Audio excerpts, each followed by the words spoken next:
no? Yeah, subukan po natin. Pinutin natin itong 3,000. Then itong withdrawal method nila. So sa GCash po ako kadalasan mag-withdraw. Yan po. So na-input ko na yung GCash account ko. Bali nga pala sa Lazada, kung Disclaimer: the information provided by the speaker or presenter of this video or platform is for information purposes only and not to promote. All information is provided in good faith. However, we make no representation or warranty of any kind expressed or implied regarding the accuracy, legitimacy, adequacy, validity, reliability, availability, or completeness of this information.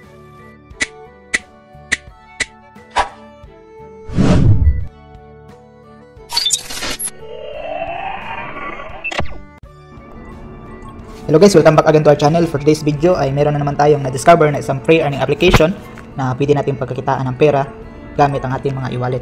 Kung tingnan po natin kung ano po yung mode of payment nila, ayan po, Lazada, GCash, Paymaya at GrabPay. Kaya sa video ngayon ay ituro ko sa inyo kung paano po tayo kumita dito at maglaro. At the same time ay mag-withdraw tayo sa green money at saka sa red money. So ito po yung green money at ito din yung red money. So sa dalawa na ito ay pwede po tayo maka-withdraw. Una-una guys ay maglaro muna tayo dito kung paano po ito laruin. So madali lang naman ito laruin. Ang gawin lang natin ay merge lang natin itong mga sasakyan. I-click po natin. Okay, na meron tayong natanggap na red money na 3.53 pesos. Ayan, nadagdag na po siya sa red money. So i-merge lang natin yung mga sasakyan na same color. Ayan, ganun lang po kadali. So meron din ditong reward naman. So pindutin po natin open, depende po sa amount na makukuha natin dito. Okay, ayan. So 24.61 lang po yung nakuha natin na red money at green money. So nadagdag na po siya dito. So kapag naubos na yung mga track na i-merge nyo dito, ay pwede naman ninyo itong pindutin. Ito. Ayan. So ganun lang po kadali. Then habang naka-offline po kayo dito ay maka-earn pa rin kayo ng mga coins dito. So kung mag-offline ay once i-open nyo ay meron po kayong matanggap na coins na kailangan nyo i-claim. Parang ganito po, parang ganyan. So i-claim ninyo lang or depende po ninyo kung manood kayo ng ads or ito lang. So maliit lang yung bigay kapag hindi kayo manood ng ads. Back lang tayo. So next naman ay regarding dito. So ano po itong carport sa baba. So dito yung mga nakuha na natin na mga sasakyan. So dahil nasa level 10 na tayo, so ito po yung pinakamaganda o pinakalitis na nakuha natin na sasakyan. So habang mapuno po natin itong total lahat na 60 cars, ay meron tayong matanggap na 1.53 million na red banknote. So kung convert po natin ito sa piso ay nasa 1,000 plus po ito. Back. So proceed po tayo sa tingnan po natin dito account. So dito sa settings ay pwede po natin palitan yung language natin. So depende kung ano po yung nasanayan natin. Sa akin ang English po. So dito naman sa spin itong daily, tingnan po natin. So dito ay hindi na ako naka-spin, dahil naka-spin ako kanina. So meron din tayong matanggap na rewards dito. Green money, red bills, ito, tsaka mga coins. Back. Ito naman sa house. Ayan, ito na po yung house na ginamit ko. So mag-appear po ito dito po. So meron pala tayong makukuha dito once ma-reach natin ang 200, no? So sa akin ay nasa 30 pesos pa lang. So mag-update lang ako dito kung ma-claim ba natin itong 200 dito sa house. Dahil 30 pesos pa lang yung pera ko dito, kaya hindi ko po kayo ma-update pa dito. So sa next video ko na lang. Back. So ito namang lucky box ito. So pwede po tayo makakuha ng rewards. Ayan. Confirm. So, meron tayong natanggap dito. So ubos na po. Okay, next naman. Back tayo. Dito naman sa sa invite. So dito sa invites ay meron din tayong matanggap na green money at saka red money dito. So every time you invite a friend, you can get 45 green money at saka 15,000 na red money. So equivalent na po ito ay nasa 15 pesos po. Okay, ito po yung rules nila. sa invite. So meron po tayong matanggap na mga rewards once active po maglaro yung mga friends natin. So hanggang level 60 po, once maabot po ng level 60 ay ang total na makukuha natin sa mga na-invites natin ay ito po. Next, back tayo sa invite. So ito nga pala yung invitation code ko. Yan, so depende na po sa inyo kung gamitin niyo ito na link or na code para meron kayong matanggap na reward bonus. So depende na po sa inyo kung gamitin niyo ito na code. Okay, back tayo. Then ano pa? So itong auto.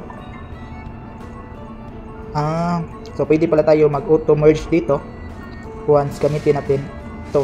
Subalit manood lang tayo ng ads para magamit itong auto. Ayan, automatic na ma-merge yung mga sasakyan. So hindi ko na po gamitin. So ito naman sa speed. So dito po sa speed up ay maging times 2 po yung earnings natin once gamitin natin ito. So after using speed up, the gold earnings will be times 2. So depende na po sa atin kung gamitin natin ito. So manood lang tayo ng ads naman para maging times 2. So back tayo. So dito sa rear car, so meron din tayong makukuha ng mga bonus dito once ma-obtain natin itong mga rear truck.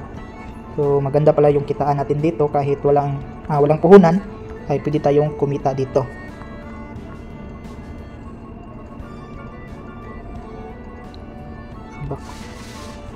So dito naman sa match, ayan, regarding po dito sa match ay ano po ito, leaderboard po ito. Kung sino po yung maging makasali sa rank ay sila po ay makatanggap ng mga green money or reward bonus. So makikita po natin sa rank, ayan po, yung top 1 ay meron siyang matanggap na 1k na green money once siya po ay maging top 1 hanggang matapos po yung season. So bali nga pala yung top dito hanggang, tingnan po natin kung